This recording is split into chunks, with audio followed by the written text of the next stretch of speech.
Bonjour, je m'appelle Guillaume Terrien, je suis le fondateur de Néocéan. Ce qui m'a donné envie de créer Néocéan, en fait, c'était de dupliquer le modèle économique et les fonctions de Néotech, qui est le grand frère de Néocéan. Après avoir lancé Néotech il y a maintenant 4 ans, j'ai eu envie de voir si ce modèle, comme les startups, pouvait être dupliqué sur une autre thématique. J'ai choisi de parler spécifiquement du monde maritime calédonien, tout simplement parce que c'est une thématique qui est au cœur de la vie quotidienne des Calédoniens et plus globalement de la Nouvelle-Calédonie. C'était important pour moi de valoriser, de sensibiliser, de vulgariser sur des thématiques qui étaient les pêches, les bateaux et les lagons, et notamment à la préservation de ces belles richesses naturelles.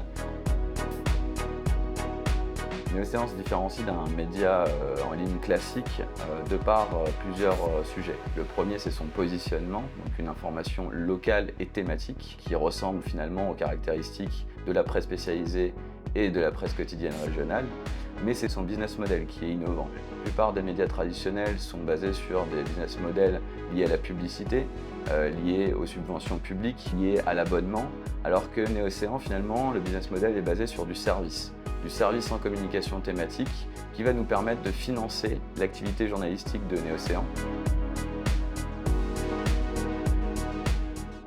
J'ai pris connaissance de l'appel à manifestation d'intérêt de Territoire d'innovation de Nouvelle-Calédonie, dont la thématique était de valoriser, sensibiliser à la biodiversité de nos lagons. Le modèle et les thématiques de Néocéan rentrent parfaitement dans le cadre des thématiques de cet appel à projet lancé à la base par France 2030, par l'État, le gouvernement de la Nouvelle-Calédonie. J'ai déposé ma candidature, j'ai ensuite pu pitcher le projet Néocéan devant un jury et bénéficier finalement du soutien financier au lancement de Néocéan. Et ensuite, il a fallu développer le site internet, créer les thématiques, créer la politique éditoriale, faire la communication autour du média et évidemment recruter la bonne ressource pour être finalement le gestionnaire de ce média. Néocéan a été lancé en mai 2023 avec le soutien de Territoire d'innovation de Nouvelle-Calédonie. Pour lancer un projet de cette envergure, on a besoin à minima d'un journaliste rédacteur en chef avec des compétences en communication, et Territoire d'Innovation a pris en charge 50% de son salaire. A également pris en charge 50% de ma rémunération de gérance qui était très basse au début. Les financements de Territoire d'Innovation m'ont permis également de financer une partie du site internet, de la charte graphique, bref de tout l'environnement numérique qui a permis à Néocéan d'être mis en ligne et accessible à tous les publics calédoniens. Territoire d'Innovation nous a permis également de communiquer dès le lancement et dès la mise en ligne du média, sur les réseaux sociaux notamment, et plus globalement sur tous les canaux de communication qu'on avait mis en place. Aujourd'hui, Néocéan, c'est à peu près 40 000 visiteurs uniques par an pour un peu plus de 80 000 visites, mais c'est aussi près de 500 articles publiés, interviews, portraits, reportages, séries d'actualités.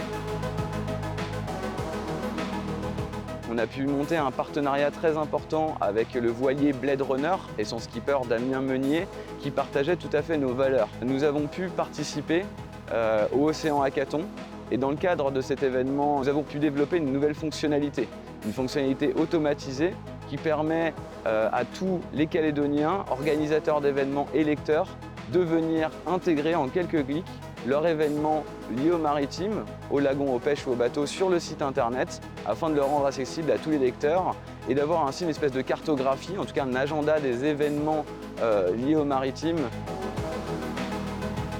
On a deux objectifs. Le premier, ça va être de monter 2 ou 3 médiagences supplémentaires en Calédonie avec des thématiques différentes mais qui seront basées sur le même modèle que Néocéan et Néotech, mais également d'aller tester notre business model sur d'autres marchés.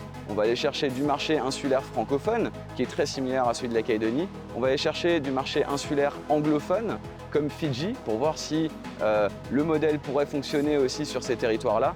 Et on va aller chercher du marché continental anglophone et francophone, notamment en installant peut-être une antenne Néocéan à Bordeaux, par exemple, facilement imaginable. Nous souhaitons désormais travailler annuellement sur un sujet de fond. Et cette année, la thématique que nous avons prise sera la célèbre crevette bleue calédonienne de l'écloserie à l'assiette. Donc, tout au long de l'année, on va aller rencontrer les acteurs, publier des interviews, des articles de fond sur cette thématique-là, afin de vous livrer pour Noël, à côté justement de vos crevettes bleues dans l'assiette, ce magnifique dossier, la crevette bleue calédonienne de l'écloserie à l'assiette. Ce que j'espère, c'est qu'il y ait des Néocéans un peu partout. Aujourd'hui, on a un Néocéan Nouvelle-Calédonie, donc .nc, Et j'espère que dans 10 ans, on aura PF, Australie, dans plusieurs villes, puisque moi, mon modèle est basé sur le côté local, donc à l'échelle d'une ville et pas d'un pays. Donc j'espère qu'il y aura plein de bébés, peut-être une quarantaine, cinquantaine de Néocéans, un peu partout à travers le monde, notamment grâce à des financements par des levées de fonds, d'abord en seed et puis ensuite peut-être en série A.